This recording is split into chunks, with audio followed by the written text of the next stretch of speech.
এই যে স্যারকে নিয়ে বেরিয়ে পড়ছি, একদম একটা মিটিং শো করবো আজকে আমার নিজের এলাকাতে। তো বেরিয়ে পড়েছি স্যারকে নিয়ে। তো চলুন সম্পূর্ণ পর্বটার সঙ্গে থাকুন, দেখতে থাকুন, খুব ভালো লাগবে। এটা আইটিসি মিশন থেকে আমি নতুন কাজে মানে অ্যাড হয়েছি আর কি। আর আমার কলিগ আসবে, চলুন দেখাচ্ছি। আর একজন কলেজ আসবে, তো তার জন্য ওয়েট করছি। কলিগ এসে গেলেই কিন্তু আমরা বেরিয়ে পড়বো যেখানে মিটিং অ্যারেঞ্জ করেছি।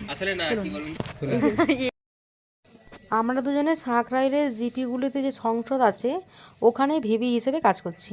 এরকম যদি বারবার পরিষ্কারই করতে থাকি তাহলে মানুষের অভ্যাস চেঞ্জ হবে না।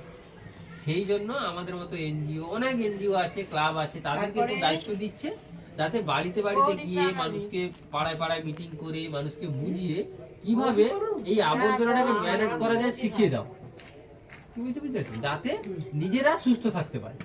এই বিষয়গুলির জন্যই আমাদের দায়িত্ব দেওয়া। এবার ম্যাডামদের আমরা পঞ্চায়েতে ট্রেনিং দিয়েছি, তারপরে হয়েছে আমাদের দল পুরে শুরু হয়েছে। গ্রামের মানুষের সাথে বসে একই সঙ্গে স্যার মিটিং করছেন পঞ্চায়েত মেম্বারের বাড়িতে।